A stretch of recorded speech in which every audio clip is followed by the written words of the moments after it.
ici, ce soir, les Africains ont-ils vendu leurs frères antillais? Anatomie d'un contentieux historique. Je crois que la question est à la fois tabou et nécessaire pour essayer d'exorciser un certain nombre de choses. C'est pour ça qu'on a choisi cette question aujourd'hui. Pour débattre de cette question, nous aurons autour de cette table un certain nombre d'experts, de personnes qui ont réfléchi sur cette problématique. Nous avons déjà le professeur Jean-Charles Gomez qui parlera qui va introduire le sujet, qui essaiera de camper le sujet. Je pense qu'il convient, avant toute considération, de signaler que le sujet ainsi libellé paraît quelque peu polémique, dans la mesure où il y a quand même, pour le moins, une stigmatisation d'une frange de la population noire qu'il est convenu d'appeler les Africains. Tandis que, d'entrée de jeu, une deuxième fraction de cette population est considérée implicitement comme victime, et donc les Antillais en l'occurrence, et que, partant de là, le sous-titre indique qu'il y aura une sorte de dissection d'un phénomène historique qui est précisément le phénomène qui est à la base du contentieux lui-même. Qu'est-ce qu'un contentieux?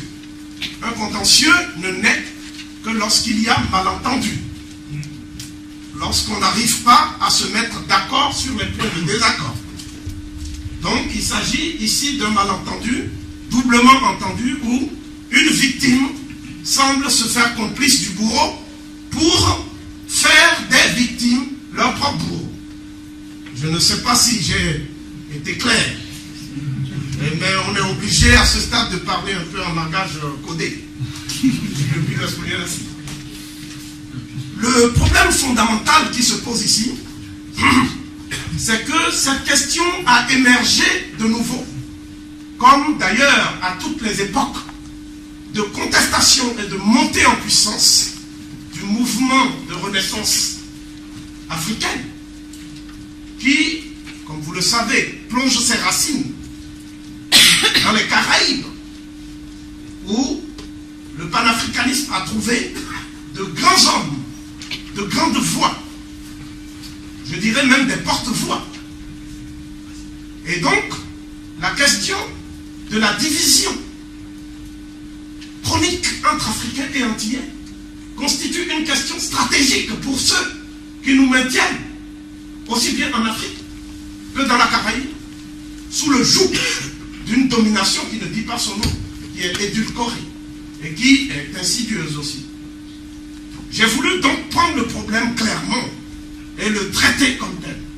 Il est évident que les protagonistes de ce révisionnisme, notamment Olivier Pétré-Grenouillot, et ces nuls africains qui avancent masqués, ou d'autres d'ailleurs, ne sont pas capables de soutenir un débat scientifique et technique sérieux.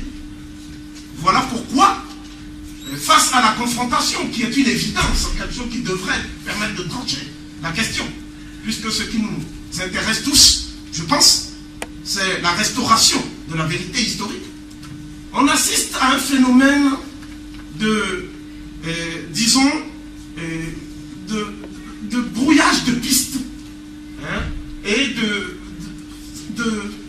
d'agressivité journalistique, alors que les scientifiques concernés se cachent eux-mêmes. Donc nous avons demandé à ce qu'un débat s'instaure, un débat national. Et ce débat, il faut qu'on l'ait entre nous d'abord. Parce que notre problème ne concerne pas les autres, c'est notre problème. Donc nous avons voulu poser ce problème à l'africaine de la façon la plus claire possible. Et nous allons trancher cette question avec toute l'argumentation ici à l'enjeu. Je pense que ici en France, il y a un lobby anti-nègre militant. qui, depuis quelques années d'ailleurs, se manifeste toujours au même moment. Et je vais, malheureusement, ce n'est pas l'usage. Ici, ce sont les euphémismes qui sont de règle. Je vais transgresser un peu quand même cette habitude qui s'est installée, y compris parmi nous, pour nommer les réseaux de ce véritable lobby. Il y a d'abord des gens qui ont lutté pour que leur cause soit une cause nationale et même internationale, parce qu'ils ont subi la Shoah. Et ayant subi la Shoah, ils ont donc connu toute forme de discrimination, de souffrance. Et par conséquent, il est tout à fait légitime qu'ils en fassent un moyen de revendication. J'observe d'ailleurs que ceux qui n'ont pas tellement lutté contre l'occupant nazi, qui sont restés un peu en France aussi, qui faisaient partie de l'UGIF, l'Union Générale des Israélites de France, ce sont eux qui sont aux avant-postes. Et je ne veux pas citer de nom, mais quand j'entends par exemple Finkielkraut, quand j'entends un certain nombre de personnes, je me pose la question de savoir où ces gens-là étaient lorsque la France était agressée. Nous savons où étaient les Africains. Ils étaient dans le maquis de Vercors. Ils étaient partout là où ils ne faisaient pas bon être. Mais nous voulons savoir où ils étaient. C'est une question simplement.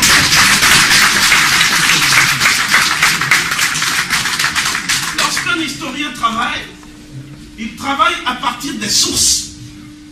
Donc, on est étonné de voir qu'il n'est question dans la nomenclature des sources présentées par Petre Grenouillot et les autres, il n'est question que d'arguments d'autorité, de témoignages de deuxième main, etc.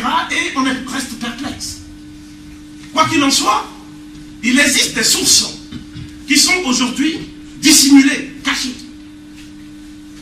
D'abord, il y a ce qu'on appelle les carnets de bord des négriers. Vous savez que quand vous prenez les carnets de bord des négriers, quand vous prenez les documents de référence des flibustiers et des négociants, j'en prends un à titre d'illustration qui est le traité du parfait négociant de Savary, qui est un ouvrage qu'on ne connaît plus aujourd'hui. Ils indiquent exactement les exactions qu'ils allaient faire en Afrique. Parce que c'était l'époque où personne ne pouvait imaginer que les Africains allaient avoir des descendants qui vont s'intéresser à la question. Donc, je vais passer sur le caractère extrêmement scrabeux de certaines exactions pour simplement dire que selon ces négociants, la seule chose qui les a amenés sur les côtes africaines, c'était le souci de prendre des hommes et de les introduire dans un système.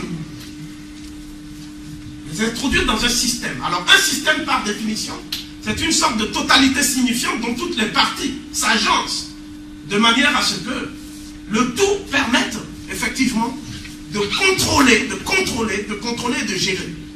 Ce système en question, puisque l'esclavage ce n'est pas autre chose, la traite ce n'est pas autre chose.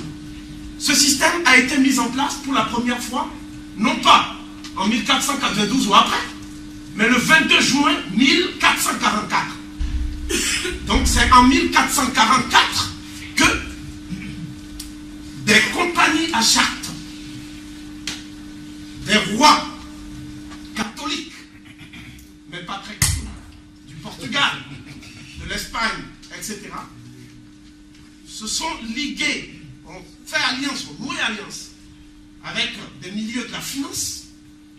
Et vous serez étonnés de savoir que, plus tard, des gens que nous vénérons même dans nos revues, dans nos livres, comme Isaac Newton, comme Spinoza, le philosophe Spinoza, celui qui a écrit le traité théologico-politique et l'éthique, etc. Et tous ces gens-là, comme Isaac Mendes France, l'ancêtre de l'ancien président du Conseil, comme tous ces gens-là, ils étaient actionnaires et bénéficiaires de la traite des Noirs. lorsque Dieudonné a dit que tout le monde a participé et a mis de l'argent et a recueilli des bénéfices, on a dit tout de suite qu'il était antisémite et il y a eu plein de problèmes. Moi je dis ici que Dieudonné, sur le plan historique, a raison et que je demande à ce qu'on m'inculpe pour qu'on puisse dire ça aux juges.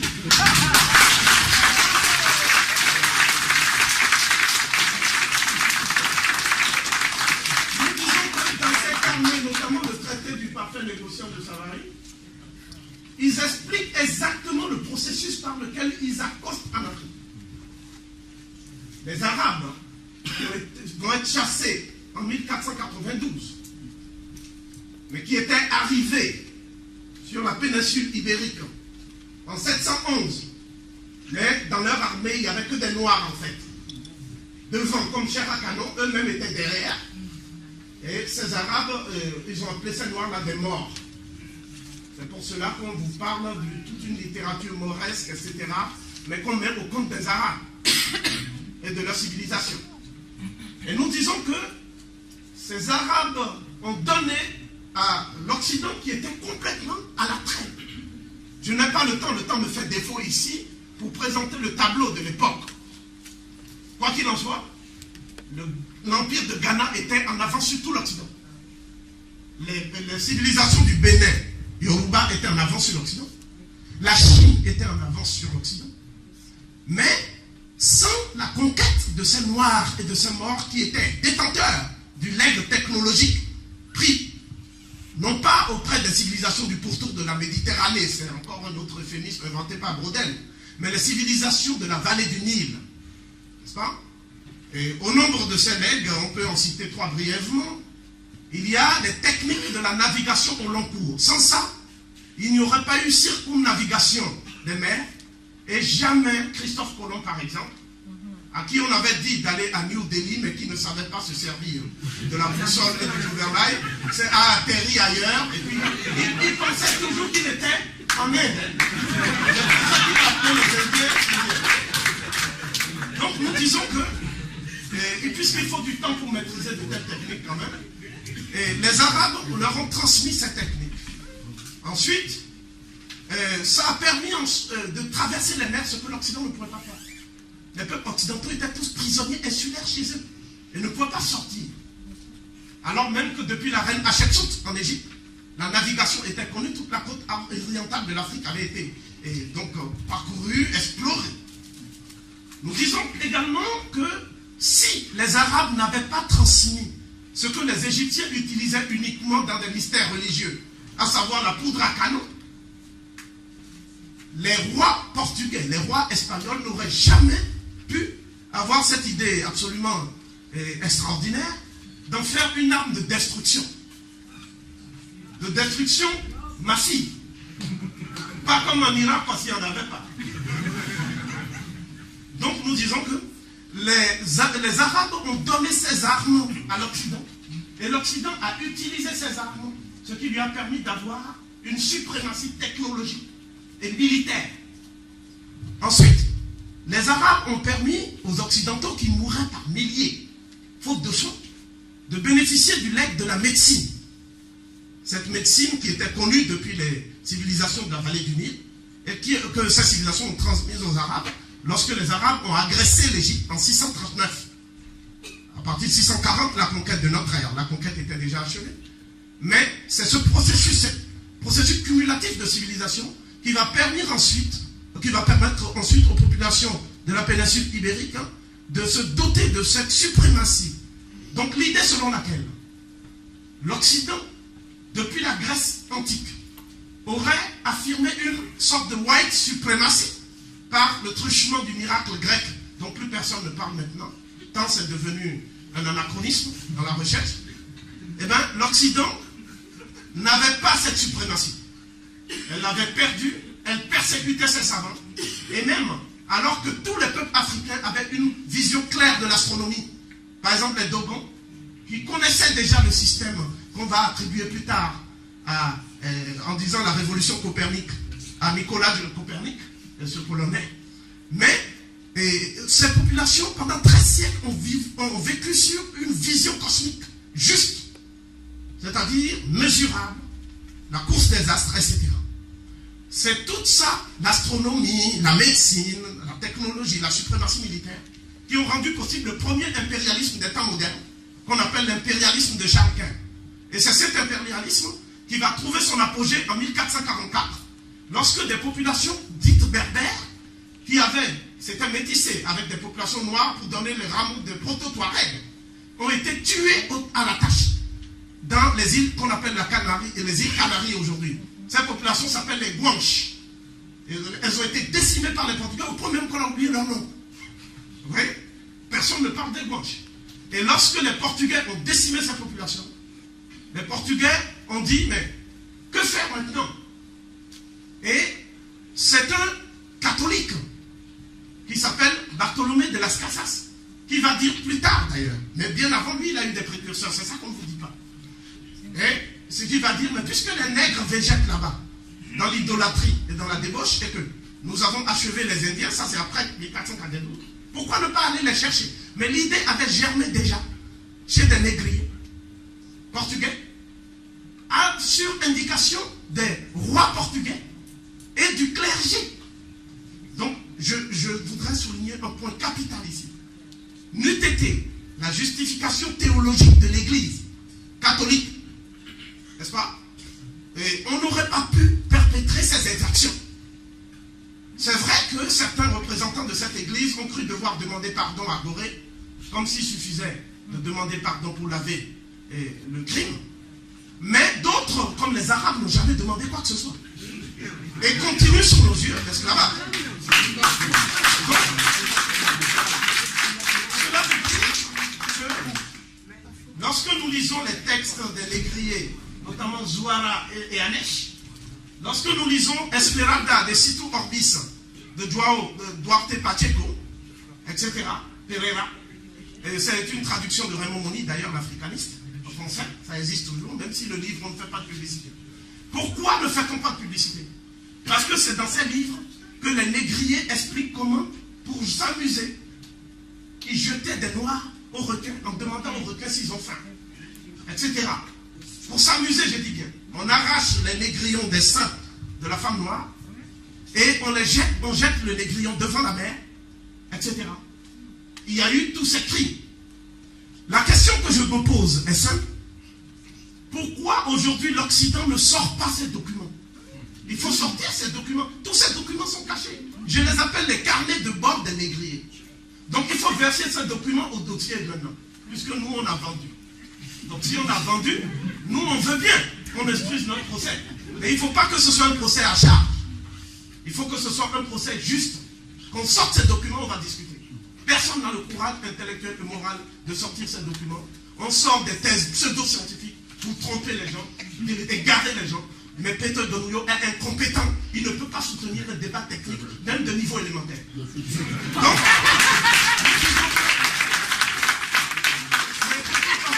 il y a ses amis qui sont dans la salle qui lui disent que j'ai dit ça. Ensuite, il y a un deuxième temps, ce sont des sources apologétiques.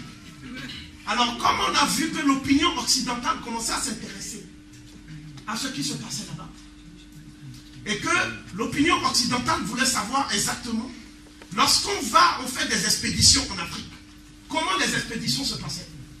Est-ce que c'était des expéditions pacifiques? Parce qu'on nous a parlé d'un commerce triangulaire. C'est le lieu de mettre des réserves sur cette terminologie qui nous a été imposée par l'historiographie européenne. Parce que quand on parle de commerce, on veut entendre par là que selon les lois de l'offre et de la demande, des Africains amènent en temps de paix les leurs pour les proposer aux Occidentaux. Mais ce faisant, on fait abstraction des razzias. Donc il faut m'expliquer pourquoi, quand on veut faire un commerce, on a besoin de canons lourds pour faire le commerce. C'est un problème. Hein? Si tu es un commerçant, tu viens, tu vends, tu achètes. Tu n'as pas besoin de prendre des canons pour pulvériser des êtres humains qui n'ont rien fait, qui ne sont pas armés. Donc ce n'était pas un commerce. Donc il faudrait qu'on en finisse avec des concepts confusionnistes. Et donc c'était des razzias.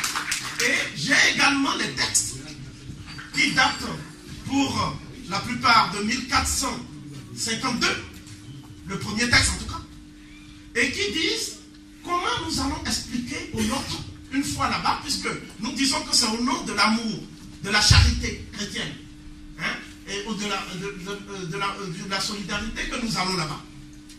Donc l'opinion européenne s'inquiète et demande ce qui se passe là-bas, dans ce que quelqu'un, Conrad, a appelé le continent des ténèbres. Qu'est-ce qui se passe exactement là-bas? Et c'est à ce moment-là qu'ils ont commencé à inventer les arguments que nous-mêmes reprenons aujourd'hui. Donc je vais citer juste un texte, et ce texte s'appelle « De la nécessité de vendre le commerce des nègres aux catholiques français ». D'accord? 1452. Et ce texte-là, qui est dû à Dupuis, il dit ceci: si on nous pose la question de savoir comment ça se passe là-bas, ce commerce, nous allons d'abord expliquer que les populations qui sont là-bas sont dans un état de guerre perpétuelle. Donc la guerre de tous contre tous.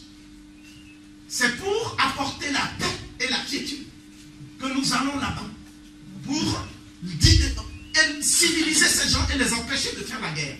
Donc nous sommes une force d'interposition, je prendrai donc des termes extrêmement contemporains, une force d'ingérence humanitaire, pour mettre un peu de civilisation là où il y a la sauvagerie.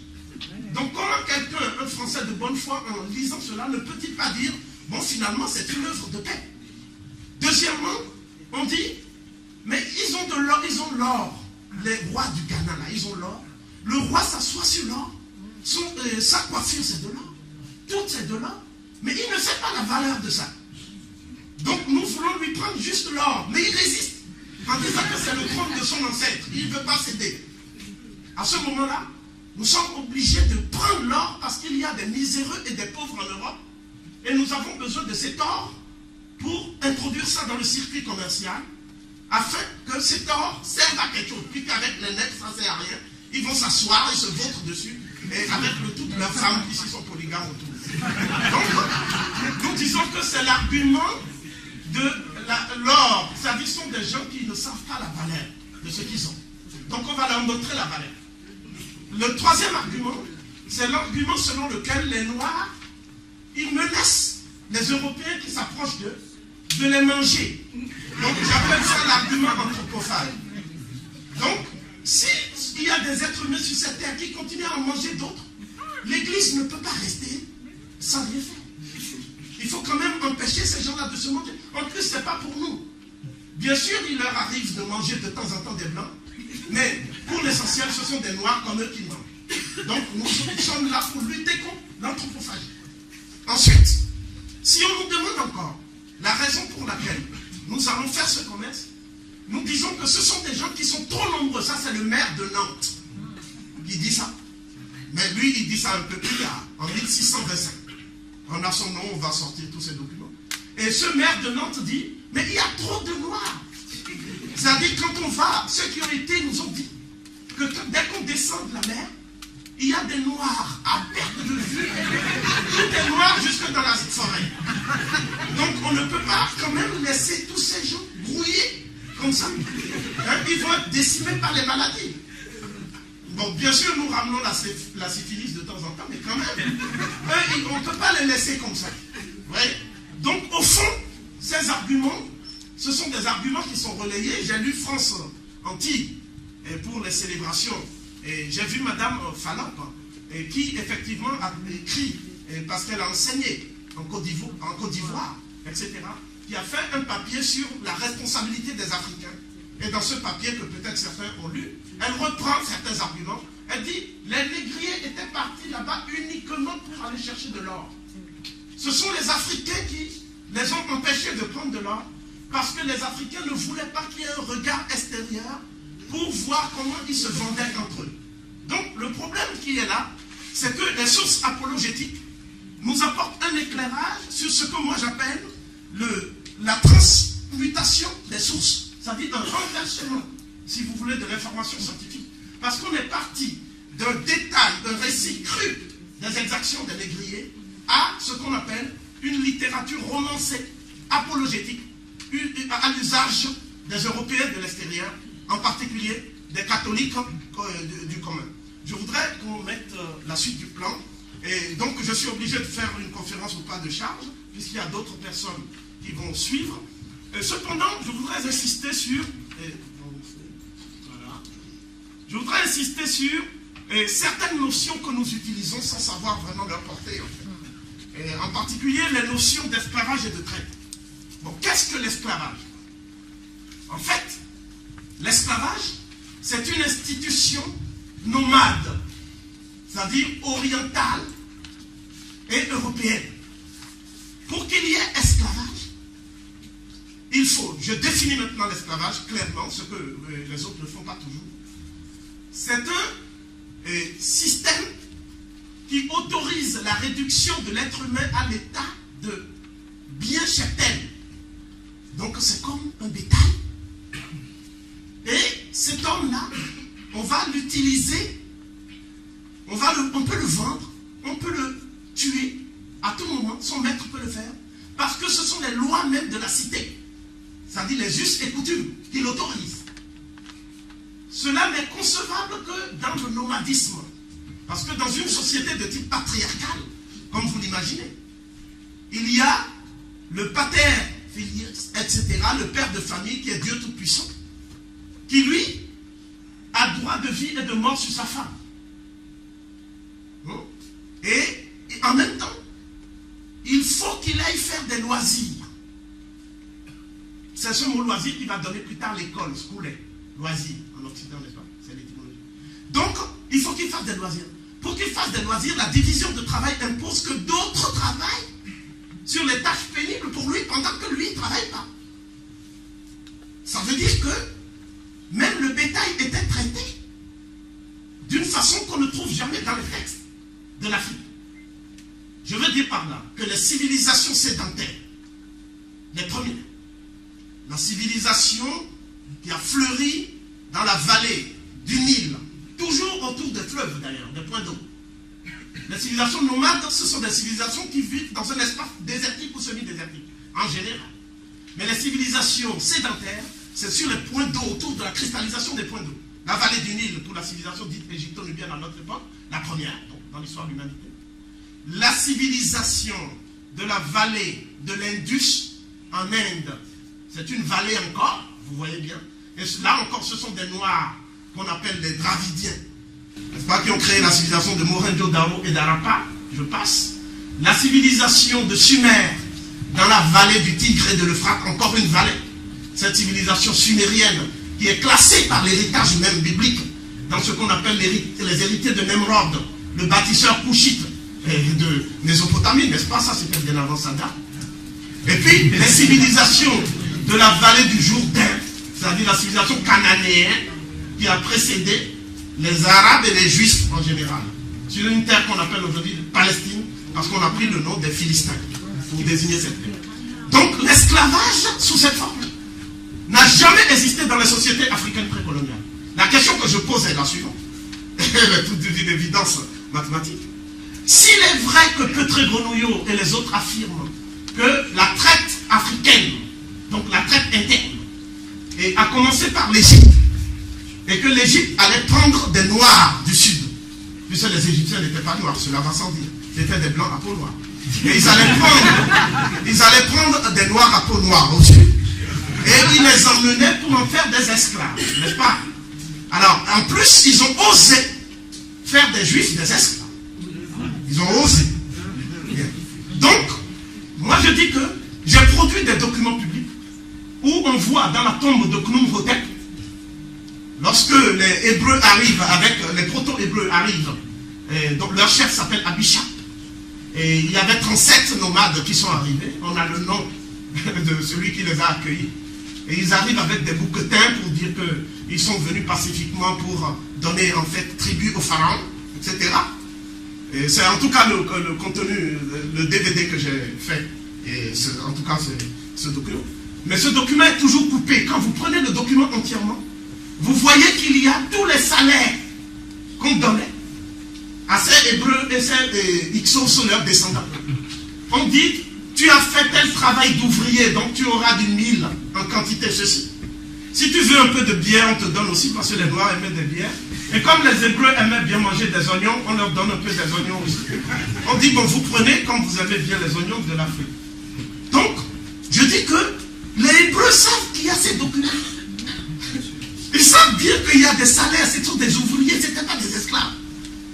Hein, qui travaillaient dans les travaux de terrassement, qui n'étaient pas si pénibles que ça, puisque vous voyez dans la tombe de Rekmirek, ces gens-là qui travaillent. Hein. Donc ils vaquaient à leurs occupations, ils allaient chez eux, ils avaient des villages d'Asiatiques, etc. Donc cet argument massu qui peut détruire l'idée de l'esclavage de l'Égypte, on ne le produit jamais. On continue à culpabiliser les Africains, hein, avec une négrophobie qui confine maintenant à la pathologie. Donc, nous disons que si l'esclavage existait également, il devrait y avoir des concepts pour désigner.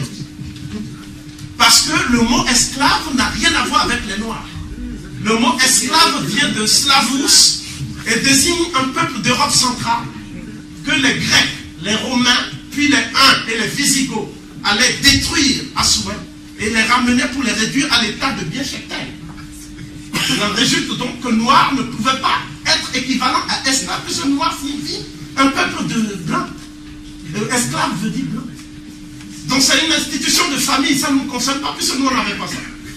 Donc il y a 3 mots pour désigner les catégories sociales dépendantes dans la civilisation méridionale de l'Égypte, notamment. Le premier mot c'est hem, avec plusieurs déterminatifs. N'est-ce pas? Ce mot doit être traduit par majesté. Donc ce mot désigne aussi le pharaon. D'ailleurs, pharaon, on croit souvent, on dit tout le temps pharaon comme si c'était une entité un peu nébuleuse. Pharaon, ça veut dire père Aa, ça veut dire la grande maison. Mais la grande maison dont on parle, c'est quoi? C'est l'univers. C'est une des épithètes pour désigner l'univers. Le vrai nom de l'univers, c'est Djer. Quand vous dites Djer, Djer, Neb En Djer, ça veut dire le maître de l'univers. Mais quand vous dites maintenant père Aa, ça veut dire l'univers lui-même. Donc, toute l'Afrique désigne le pays, la civilisation par le mot maison. Les Yoruba disent il est Ifé, ça veut dire la maison bien-aimée. Parce qu'il y avait ce rapport de fusion hein, avec le pays. Le pays, c'était pas seulement l'état-cité. Hein, le pays, c'était une entité fusionnelle, si je puis m'exprimer ainsi. Donc, l'esclavage n'existait pas en Égypte. Le deuxième mot, c'est Bak. Vous avez la cigogne Djabirou, vous avez la corbeille à Anse et le déterminatif. Le déterminatif montre invariablement un homme libre. Prenez toutes les attestations du Vorsterbourg, tout le dictionnaire de Faulkner, etc. Ça ne change pas. Par conséquent, ce n'était pas un homme servile ou à l'état de servilité. C'était un homme libre, déambulant, vacant à ses occupations. Seulement, il avait des fonctions attachées à une maison donnée, et il travaillait et il rentrait chez lui. Ensuite, il avait un salaire. Et le troisième terme, c'est le terme Seker Ank, qui veut dire le vivant blessé. Mais le vivant blessé, pourquoi? Même s'ils n'étaient pas toujours blessés d'ailleurs. Mais il est privé de l'affection des siens. Et il agresse en général l'Égypte. Donc ce n'était pas les Nubiens qu'on appelait Seker Ankou. C'est le pluriel, n'est-ce pas? C'est une fixation de W pour le pluriel. C'est la règle de l'Égyptien. Donc, ce n'était pas seulement ça. C'était aussi surtout des peuples de la mer, des peuples occidentaux nomades, qui venaient avec leurs mœurs guerrières, rudes, que la sensibilité égyptienne réprouvait. Il en résultait donc une confrontation des relations interculturelles, pour parler vite, et que cela nécessitait une première phase de neutralisation de ces, je ne peux pas utiliser d'autres mots, bêtes féroces qui se déployaient sur la civilisation méridionale, n'est-ce pas? Et donc il fallait les neutraliser dans un premier temps, et ensuite leur apprendre les mœurs de l'Égypte. Donc ce que je vous dis là, c'est que l'Afrique avait une fonction civilisatrice. Voilà, donc il fallait le faire. Et ensuite, maintenant, quand on fait ça maintenant, ces gens-là sont accoutumés aux mœurs et peuvent même se marier dans le pays. Et quand ils se marient, certains finissent même vizirs. Vizir, c'est un terme qu'on nous a, mais ils disent djati. Ils finissent comme ça. Je peux citer par exemple Ibn Yacoub, qui est djati vizir du roi Yamessou le troisième, etc. Hein? Même l'ami du ministre des Finances de Toutankhamon, Maya, hein? Son ami, c'est un sémite, qui était effectivement le Codem natif, etc. Mais entre les Africains même, il y avait tout cela, entre les Africains, puisque le Mansa Sakura de l'Empire mandé, qu'on appelle l'usurpateur dans la littérature africanique, je ne sais même pas ce que ça veut dire, le Mansa Sakura était à l'origine un Carthaginois, qui est devenu empereur. Donc il faut imaginer, dans la Rome impériale, n'est-ce pas, à l'époque de Caligula, à l'époque, effectivement, de Néron, il faut imaginer un esclave devenant empereur, César. À Rome, c'était possible. Si c'était possible, on n'aurait pas fait tout ce qu'on a fait, hein, à l'esclave Spartacus. Vous le savez bien.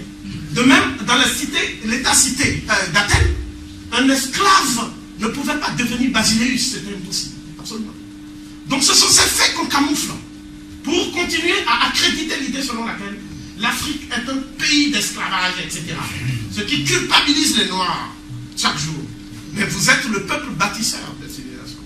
Donc ce que nous disons ici, c'est que ce qu'on appelle la traite, c'est quoi?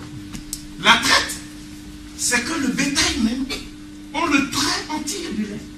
Jusqu'à ce qu'il n'y ait plus de lait, il faut du sang.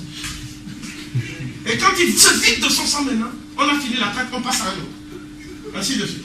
Mais le ministre de France, de Finances Colbert, a fait mieux encore. Il a dit que non, même le nègre, les nègres à traiter, ça ne suffit pas. Le nègre est un bien meuble, c'est une chose. On peut le frapper, on peut faire tout ce qu'on veut de lui. C'est comme s'il ne ressent pas les coups. D'accord? Donc, et vous pouvez lui couper l'oreille, vous coupez le jarret, vous coupez tout ça, il ne sent même pas. Il fait semblant de pleurer. C'est un petit monstre qui fait semblant, mais il s'en va. Donc, mais le paradoxe, c'est quoi? C'est qu'on dit qu'il faut faire de meubles, il faut baptiser des meubles. Les mêmes gens. Dans le code noir, ils disent, non, on va quand même baptiser ces vieux meubles quand même, qui sont les esclaves. Et puis, il faut le baptême. Donc, ce que je dis ici, c'est que la traite, c'est la forme la plus exacerbée de l'esclavage, qui n'a touché que les Noirs. Aucun peuple blanc n'a jamais suivi la traite. J'entends de temps en temps que j'ai pu dire d'une traite des Blanches. Mais ça, je crois que c'était pas sérieux. La traite, la vraie, est toujours négrière. Hein? Donc les Arabes ont commencé. Les Arabes ont commencé avec des traités qu'ils ont imposés avec agressivité, que le Barthes notamment. On connaît les textes de Makrizi. À cet égard, les traductions de Makrizi. Mais les Occidentaux aussi ont codifié cette traite. Ils l'ont codifié, c'est-à-dire qu'ils l'ont fait passer à l'état de juridiction. Ma conclusion pour cette partie, c'est que l'esclavage ne peut pas être une institution d'origine africaine. Si nous prenons les noms dans nos langues, nous voyons bien qu'il y a tout ça. Moi, je parle fond, n'est-ce pas? Donc, si tu parles fond, on dit que Vidomengo signifie esclave. Je traduis littéralement Vidomengo, ça veut dire enfant chez Kida. C'est pas esclave, ça.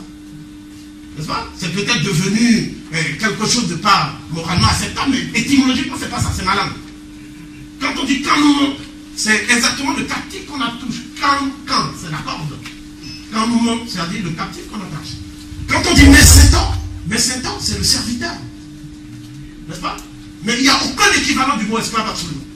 Donc il en résulte que le type de système d'organisation sociale, économique et politique reste à définir. Ce n'est pas eurocentrisme qu'on nous dit mode de production asiatique. Pour dire l'Afrique, nous ne sommes pas asiatiques. Il y a des travaux de Melik-Vili, etc. Tant que les sciences sociales ne seront pas décolonisées, à partir d'une conceptualisation dans nos langues, depuis l'Égypte pharaonique, on vivra toujours dans des équivoques. Donc la traite négrière, par sa spécificité. D'ailleurs, pourquoi elle n'est pas décolonisée? Parce que la plupart des spécialistes de l'Afrique, notamment chrétiens, hein, Madame Perrault, etc., ce sont des gens qui savent pas parler une langue africaine. Comment toi tu peux être spécialiste de la France? Tu vas t'asseoir à la Sorbonne alors que tu n'as pas un rudiment de la langue française. Vous voyez ce que je veux dire? On t'appellerait un imposteur. Mais chez nous, ils dirigent des thèses. Des Africains qui, eux, savent la langue. N'est-ce pas? Et ils se permettent de dire que tel Africain a mal traduit dans sa langue. C'est comme un aveugle qui dit toi vous-même tu as mal vu. On ne peut pas faire comme ça. J'ai dit ils sont incompétents. Tous autant qu'ils sont. C'est même une des raisons pour lesquelles on m'a fait plein de cabales. J'ai dit ici publiquement, ils sont incompétents et les Africains ne doivent pas dire qu'il y a des bons et des mauvais africanistes. Ils doivent en finir avec cette anomalie que constitue l'institution africaniste.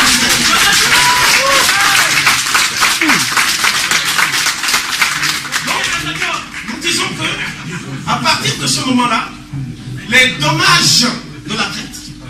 J'en viens maintenant à la question centrale de mon exposé, à savoir le processus par lequel la traite s'est déroulée.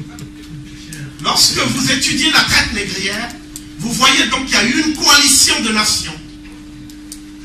L'Espagne, le Portugal, la France, la Hollande, l'Angleterre, etc. Même à la fin les Danois. Et cette coalition de nations s'est partagée le territoire africain comme territoire de chasse, où on va se livrer à la chasse aux bois d'ébène. Voilà, à coups de canon, et non pas un commerce, absolument. Je le dis et ici, et personne ne peut dire le contraire, puisque de toute façon, on a les documents. S'il dit ça, je vais même sortir d'autres documents encore. Donc, il y a même des documents qu'on parle quand même, il y a la réserve. Donc, à partir de ce moment-là, nous voyons que la traite négrière n'est pas une traite négrière atlantique. Parce qu'un commerce triangulaire se déployant à partir de 3 pôles, où des gens se seraient enrichis également, etc. La traite négrière fut, dans une phase initiale, de 1444 au moins, jusqu'à 1545, une agression répétée contre des populations civiles par les côtes. Nous le savons puisque nous emportons le traumatisme dans notre chair. À Ouida, Elmina, Gorée, Podor, etc. Tous ces points-là, où vous voyez des forts. Les forts, c'est quoi? Ce sont des châteaux forts, comme au Moyen-Âge. C'est-à-dire des citadelles de guerre. Donc comment pouvez-vous concevoir un commerce, une transaction libre, dans un contexte sécuritaire aussi exacerbé? C'est impossible. Donc nous disons qu'il y a méprise sur les terres. Et non seulement il y a méprise sur les terres, mais il y a escroquerie même scientifique. Donc, je dis que c'est impossible. À partir de ce moment-là, il y a une deuxième phase maintenant, parce que ceux qui parlent, ce sont des gens qui ne connaissent pas très bien l'historiographie. Quand on connaît l'historiographie, il y a des concepts sur lesquels on ne peut pas transiger. Je vais prendre un des concepts pour aller vite, et c'est ce que j'appelle la loi de la causalité historique. Lorsque vous étudiez un phénomène, qui est un phénomène d'agression frontale entre peuples militaires, donc par conséquent, lorsque vous étudiez ce phénomène, vous voyez toujours qu'il y a ce qu'on appelle, quand on recherche la cause, ou les causes, l'enchaînement causal, les historiens appellent ça. Celui qui a le plus étudié ça, c'est Taombi. Mais il y a aussi Drusinet qui a travaillé sur ces questions-là. N'est-ce pas? L'enchaînement causal montre qu'au départ, il y a dans la première chaîne des responsabilités, le premier niveau, ce qu'on appelle les planificateurs et les concepteurs des génocides. D'accord? Au deuxième niveau de responsabilité, il y a ce qu'on appelle ceux qui ont fourni la logistique, c'est-à-dire économique, ceux qui ont donné les moyens financiers de l'opération. Au troisième niveau, il y a ceux qu'on appelle les organisateurs sur place du phénomène, ceux qui supposaient une infiltration et de diversion pacifique, des voyages, on se fait passer pour des commerçants, etc. Et puis après, maintenant, on indique le terrain. Il y a ensuite ceux qu'on appelle les hommes armés, les bras armés, les hommes de main, les mercenaires, les gens qui allaient chercher les noirs dans les razzias. Nous avons des témoignages de razzias. Par exemple, une sorte de razzia qui a touché l'ancêtre de toute son ouverture. À Alada, puisque c'est là-bas même où j'ai grandi, chez ma grand-mère, n'est-ce pas? La statue de toute son ouverture à Alada, c'est nous-mêmes qui l'avons fait au Bénin. C'est pas peut-être quelqu'un d'autre. Et donc, ce grand haïtien, qui est originaire d'Alada, son ancêtre, avant de prendre le bateau, il était ministre de la Défense du royaume d'Alada. Donc quand tu es ministre de la Défense, on t'appelle Gaou. N'est-ce pas? C'est pas comme la Côte d'Ivoire. Mais il y a le Gaou Goutui, qui est le frère du roi Béanzé, ministre de la Défense d'Abomey. Il a un peu trahi son frère, après il est devenu ministre, il est devenu roi, mais en fait les Français l'ont enlevé, ils l'ont déporté après. Donc, c'est aboli après. Il y a maintenant le Gaou d'Alaga, c'est l'ancêtre de tout ça ouverture, il s'appelle Gaou Déguénon. Mais les africanistes disent Gaou Guinou, Gaou Guinée. Tout le monde ne peut pas être guinéen. C'est la famille Déguénon. La famille a été détruite. Donc ils ont attaqué par des razzias successifs. La famille du grand Ignace, c'est pareil. On en parlera tout à l'heure. Donc, ce que je dis, c'est qu'à ce troisième niveau, il y a ce qu'on appelle le niveau maintenant de ceux qui face au canon pour ne pas aller en captivité. N'est-ce pas? Refusent le combat frontal face au canon. Mais il y a ceux qui ont fait ce combat frontal. Donc on ne vous dit jamais dans les livres les résistances africaines. Jean-Pierre Soulou va le dire tout à l'heure. On ne dit jamais. C'est comme si l'Afrique n'avait jamais résisté. Jamais. Quand Oruno Lara a fait sa thèse de doctorat, parce qu'il enseignait au Cameroun, sur une résistance africaine, celle des Diaga, qui a donné les Quilombo, qu'on connaît, qui sont devenus célèbres au Brésil par la suite. N'est-ce pas?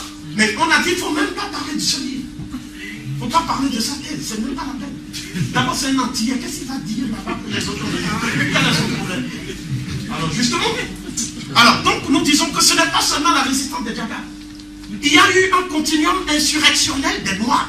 Tout le temps. C'est connu. Donc, ce fait est aujourd'hui avéré et nous devons l'apporter à la conscience universelle maintenant. Ensuite, nous disons que ce phénomène-là, vous avez maintenant des complices. Donc, je vais l'illustrer par deux exemples. Et je vais conclure. Le premier exemple, c'est ce qui s'est passé avec les Français. Il est évident que l'historiographie française aujourd'hui dit que le peuple français a résisté, en général, face aux nazis. Mais que ce sont quelques brebis égarés qui ont été châtiés d'ailleurs, qui s'étaient laissés prendre à la collaboration. Mais les faits sont tout autres dans la mesure où c'est un ancien maréchal de France qui dirigeait la collaboration. Peut-être. Ensuite, le président du Conseil de Laval, et Darlan, Darquet de Pellepoix, commissaire aux affaires juives. Donc c'était l'élite française qui collaborait en fait.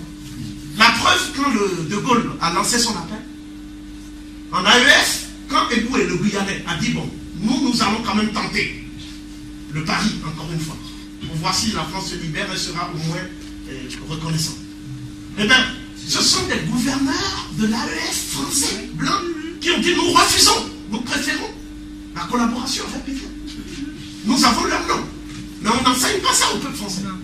On ne dit jamais le peuple français et ses élites ont vendu la France. Quand il s'agit des nègres, on dit que les Africains ont vendu sans nuance en faisant abstraction de tous les faits massifs que je viens de lui dire.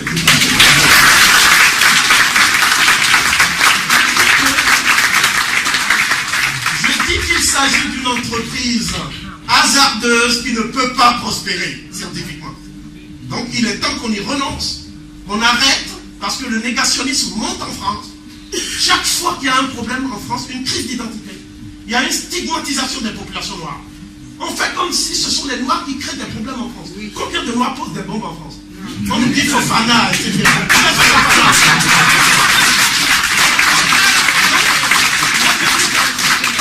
Voilà. Le président de la République se déplace parce que Fofana a eu un problème. Mais quand les populations noires sont brûlées vives dans des hôtels, jusqu'à présent on ne nous a pas dit les résultats de l'enquête, on dit que ce n'est pas grave, le président ne se déplace pas. Je pense que ce qui est important, l'enjeu, et c'est ça que je vais dégager maintenant, c'est que ce qu'on appelle les Africains, on ne les traite pas différemment de ce qu'on appelle les Antillais. Aujourd'hui, ils nous ont rendu un service extraordinaire. Ils nous ont rangés tous dans les minorités visibles.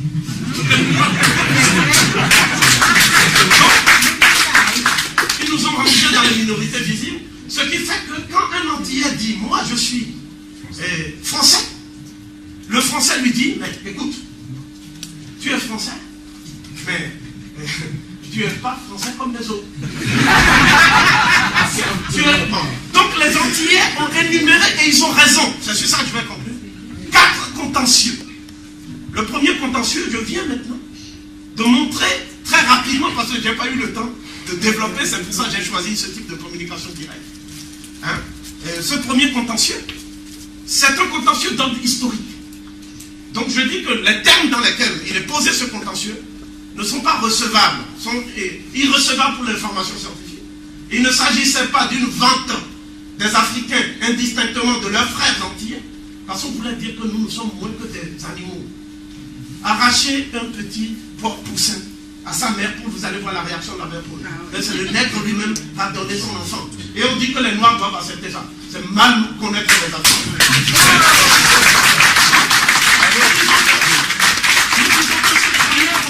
Il faut le poser dans des termes clairs, de manière scientifique. Je ne suis pas venu pour un débat émotionnel, même si je suis un peu ému aujourd'hui. Je dis qu'il faut le poser dans des termes scientifiques clairs maintenant. Et nous sommes prêts à affronter qui que ce soit pour un travail de discussion, de déballage des sources, hein, pour édifier la communauté nationale sur les enjeux de cette question-là. Deuxièmement, il y a un deuxième contentieux. Les Antillais disent, effectivement, et je vais leur donner en partie raison, que lorsqu'ils ont été éloignés, il y a eu cette souffrance, cet éloignement.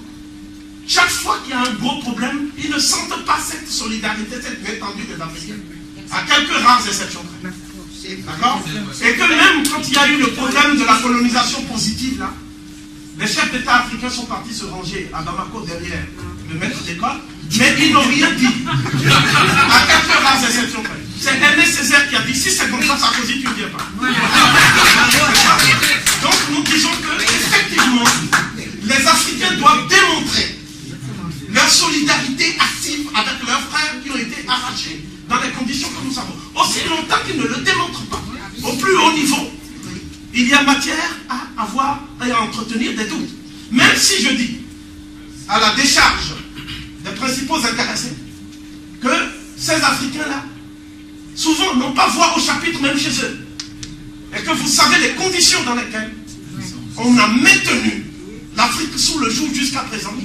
Et il vous est, c'est votre responsabilité, de faire aussi en sorte qu'il y ait cet échange entre Africains et Antillais.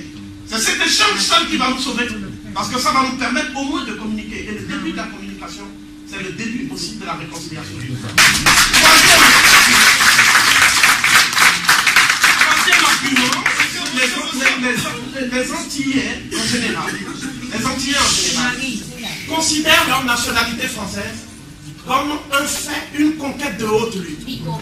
Oui, une conquête de haute lutte. Ce qui est historiquement exact. Souvent même, ils étaient français de nationalité bien avant certains Européens actuels. Mais ils n'ont pas toujours été traités de la même façon. Donc, ça les gêne un peu de voir aujourd'hui tous ces beaux people aussi, Maliens, Africains, venir et prendre leur nationalité aussi. Je dis que c'est un problème humain. Donc, ils se posent cette question en disant, mais comment se fait-il qu'on dévalorise tant nos conquêtes, notre combat? Comment se fait-il que nous, qui nous sommes battus, il y a eu tous ces statuts-là, départementalisation, assimilation, tout ce qu'on a dit, Aimé Césaire était rapporteur d'un mois de la départementalisation. Et tout cela, les Antillais ressentent ça comme une sorte d'atteinte aux droits qu'ils ont obtenus de haute lutte. Parce que c'était une lutte. Il faut voir comment ils ont lutté. Celui qui a été le plus sommet en Europe, en France ici, c'est Monnerville. Et Monnerville, on a tout fait, effectivement, pour qu'en cas de vacance de pouvoir, il ne soit jamais en position d'être le chef de l'exécutif.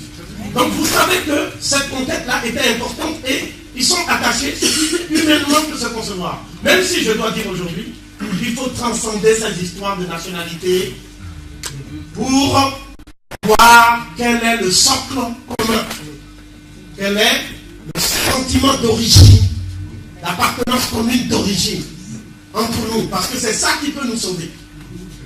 Le dernier argument, qui est également recevable, qu'on peut discuter en tout cas, c'est le suivant, c'est que l'Afrique souffre d'un déficit d'image. Quand les Antillais ouvrent la télé, ils voient toujours des enfants au fond bananés, des problèmes de sida, des problèmes de guerre civile, des problèmes de etc. Et ils s'inquiètent. Parce que c'est un cri de désespoir et d'amour, c'est une inquiétude légitime. Ce n'est pas attentatoire à la dignité de l'Africain. C'est une interrogation aussi. Hein, ils se demandent, mais comment se fait-il que le continent, parce que confusément, ils savent tous d'où ils viennent.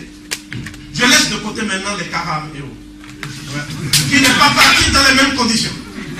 Ça, au moins, il peut me l'accorder. Il n'est pas parti dans les mêmes conditions. D'accord?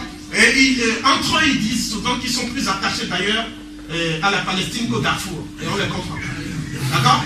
Mais ils ne sont pas venus dans les mêmes conditions. Ce sont des nègres qui les laissent prospérer en se faisant passer pour le leader. Mais on sait très bien que parce qu'il a l'habitude de porter plainte aussi.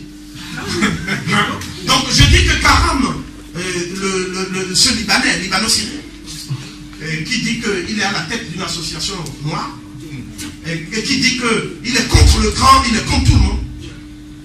Je dis que Karam n'a pas vécu. Il n'a pas la même conscience historique que nous. On n'a pas vécu les mêmes souffrances. Voilà pourquoi il peut se permettre de dire que les Africains n'ont pas souffert. Parce que c'est comme s'il était à la place des Africains. D'accord? Mais en fait, c'est un individu qui n'a pas vécu cette souffrance. Il est disqualifié pour en parler de façon sérieuse. Parce que c'est ce que tu as vécu, l'expérience vécue seule, qu'on peut transmettre. Ma conclusion est celle-ci. Non seulement l'histoire de la traite négrière, la première arabe, et non pas orientale, parce que ce n'est pas l'Orient qui l'a fait. La traite négrière européenne. Cette histoire est entièrement à réécrire. Donc nous sommes entrés dans un grand chantier qui est la rédaction de la véritable histoire de l'esclavage et de la traite négrière, du point de vue de l'historiographie africaine elle-même, et de l'historiographie afro-américaine, afro-caribéenne, et non pas du point de vue de l'historiographie eurocentriste, raciste, qui jusqu'à aujourd'hui continue à vendre ces préjugés-là, ces préjugés de notre temps. Et nous disons ici du haut de cette tribune pour conclure, que le professeur Cheikh Anta Diop avait raison lorsqu'il a dit, je le redirai le 29 avril à la Mutualité, je le dirai devant tous ceux qui parlent de Cheikh Anta Diop n'importe comment, comme Pape Ndiaye et autres, hein? Je le dirai, d'accord? Et nous disons que le professeur avait raison lorsqu'il disait que tant que les Africains ne vont pas restaurer leur conscience historique à partir de leur propre paradigme, leur propre vision du monde, leur propre sensibilité, il y aura toujours ce problème-là. Et les gens viendront, même n'importe quelle ignorance sous le manteau de la science, viendra pour nous mystifier dans une salle. Et c'est pour cela qu'il disait la phrase suivante. Les études africaines ne sortiront du cercle vicieux où elles se meurent. Les études africaines ne sortiront du cercle vicieux où elles se meurent pour retrouver tout leur sens et toute leur plénitude qu'en s'orientant vers la vallée du Nil. Réciproquement, l'égyptologie ne sortira de sa sclérose séculaire, de l'hermétisme des textes, que du jour où elle aura cette vision d'une Afrique unie. D'accord? Donc Cheikh Anta Diop a dit que les Africains doivent aujourd'hui rétablir la vérité historique sur la base de la documentation. Et vous verrez d'ailleurs que c'est toujours l'histoire des civilisations de la vallée du Nil ou l'esclavage qui font l'objet du négationnisme à des périodes chaque fois que le problème se pose. Donc c'est à nous d'être dignes du travail qui a été fait par Cheikh Anta Diop et par ses continuateurs. Et j'en profite pour lancer un appel à la réconciliation de tous ceux qui travaillent dans le même sens, parce que c'est devenu presque aujourd'hui un non-sens de travailler en se considérant les uns et les autres comme des adversaires, alors que nous travaillons pour une cause commune. Je vous remercie.